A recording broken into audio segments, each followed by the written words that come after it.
Yeah, we are in the place of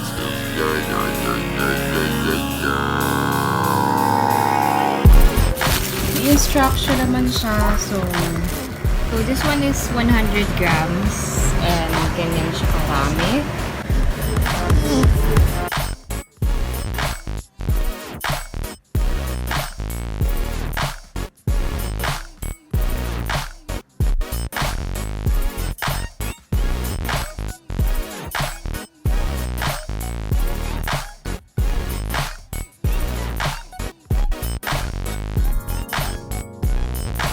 Ang baho.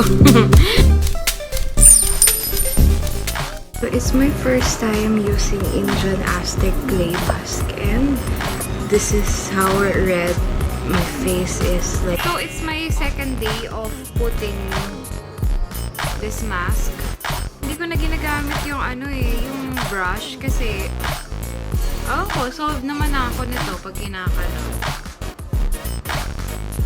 Nung first day, pumasok sa ilong ko. Yan.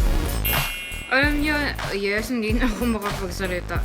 Hindi, isa sa mga na-observe ko, kapag nagiging ganito na yung kulay niya, yung parang brown na parang nahihirapan na akong magsalita kasi tumitigas na nga siya. This is my third day. As you can see, medyo clear na yung face ko. And hindi na siya ganun kasakit. Ayan. Ang ginagamit ko yung AZTEC facial mask. So, medyo clear naman siya compared to dati. Nakitang-kita yung pores. So, I guess it's working. Let's try again till 7 days.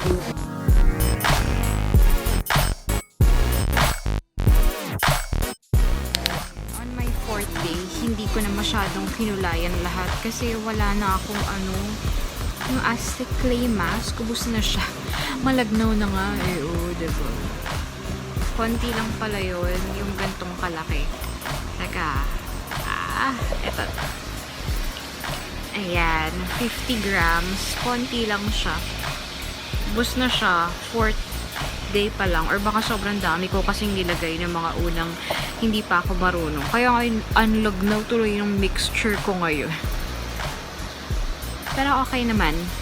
Patuyuin natin. Para bumilis yung pagtuyo. Puro dumi lang yung nakuha ko. Dati kapag gigising ako, talagang sobrang oily. So ngayon, hindi na siya ganun ka-oily.